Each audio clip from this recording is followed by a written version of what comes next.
Thank you very much indeed. And right, some work to be done there, but I think we've got something potential. Thank you, Alison.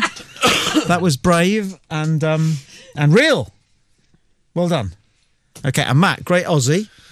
I lost it in bits. I'll have to work on that for next Yeah, time. you will. We need to play with the various dialogue things that we can do.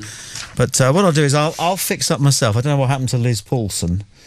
Disappointing that, because I don't know how would a real person react to being asked by Ronnie Corbett what's the best sex they've ever had. Well, that's something about Ronnie Corbett that compels you to answer. Genuinely think that it was Ronnie Corbett then? I think most people would think that is Ronnie Corbett, yeah. Well, why don't we just make a random phone call now and find out how someone would react? Well, I'm at this stage, I'm reluctant to do it to a complete stranger. Liz Paulson is a friend of a friend of mine's friend, if you see what I mean. Yeah, no, I mean. And they said, she won't mind, she's a laugh, blah, blah, blah, blah.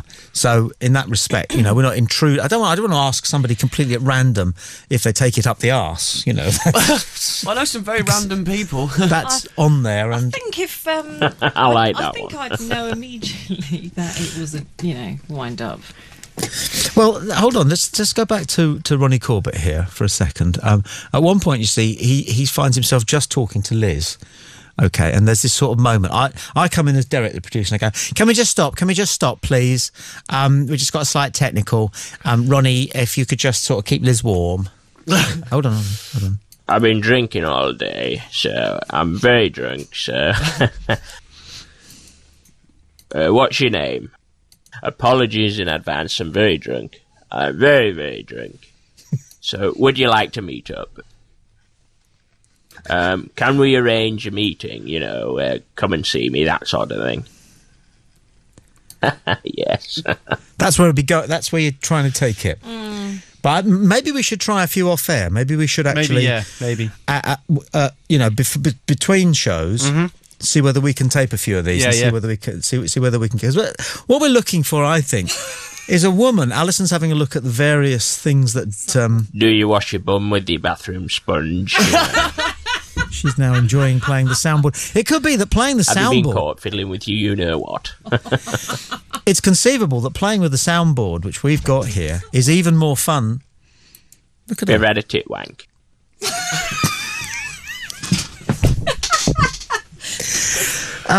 So maybe we could, I don't know, another thing, we'd have to ask Jason about this. He's the contributor who's created these fantastic soundboards.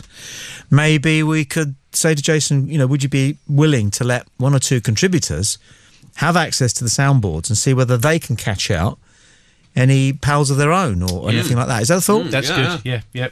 I don't know. What are the contributors saying anyway about this one, Stuart? I don't know, because I haven't been able to look at it while you've been using the soundboard. Well done. We'll take that down. Shall I hit that next button, Matt, and then we'll... Yeah, why not? Why not? You could take that if you want to. We'll take a Skype. It's already up, so that's what I was thinking. Thanks for Skyping Play Radio this evening. Who's this? It's Fat Steve again. Hey, Steve. Hey, Fat. Hey, Tommy, I noticed one thing, how you were saying how you're, really interested in these revisionists and their histories.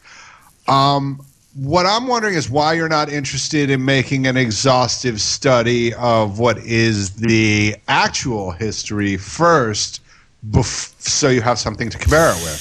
Fat Steve's talking about the Holocaust or the final solution or the killing camps. And I'm interested in the fact that there are some people with views about that or thoughts about that or questions about that who are being denied a voice.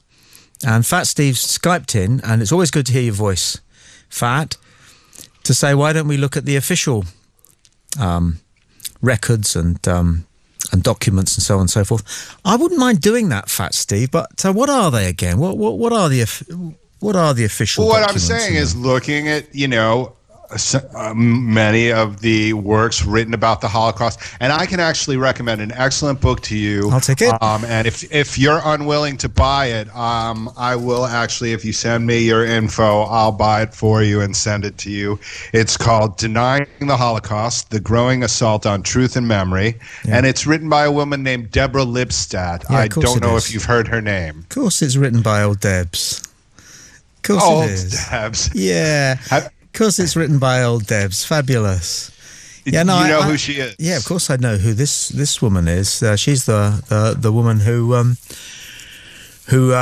David Irving believed libeled him. Yes, she is the woman who he believes should not have free speech. I don't think he does. I don't think he does. He took her to court. Yeah, and he lost. He did. He didn't say that she shouldn't be able to say what she said. He said that it was wrong to say that his methods were flawed. And a court of law proved that she was wrong. And I really think, I think you should read this book before you immediately dismiss her. And I would be happy to pay for the copy if you'd be willing to read it. No, that's not a problem, Fat, because I'm almost certainly a great deal richer than you are, so the cost and everything is not a problem to me. Well, hey, let's not start comparing paychecks. You can start pulling your cock out and get a ruler. Well, that's what you were doing with the old. I'd be quite happy to pay the I was just $18 no. That's not what I was saying. I was just saying that if you didn't feel it was worth your hard-earned money, that I would be willing to give it to you. I was looking at some of Deborah's works this afternoon, published on the internet. And frankly, was very concerned that she's not prepared to buy into the idea that any single, and this was her own words, but prepared to buy into the idea that any single minute detail about how the Holocaust is supposed to have proceeded, that's been published and become accepted thinking since 1945, not any of it should be questioned. That seemed to me to be an alarming. Having just read her book, that is not her view. Okay. That is absolutely not her view. What is her view? She says a number of people got things wrong, and she explains why people got things wrong due to the traumas of being involved in this sort of horrible situation. Of course, people's memories weren't perfect. She's the last person to. I mean, I just really wish you would read this book. Can I just ask a question? History on Trial. Yeah, is this book then a set of opinion, or is it? You said official document. This book isn't this book it's a factual book. It is not an opinion-based book. I have a couple. I don't have to read this book to know that it is not that. It's another person's opinion. A person with a great deal of vested interest. There's obviously opinion involved, but there is a lot of documentation in there. There's a lot of footnotes. There is as much documentation as is in any other historical book. What are these official records? Who took them? Who kept them? Who made them? She's talking about,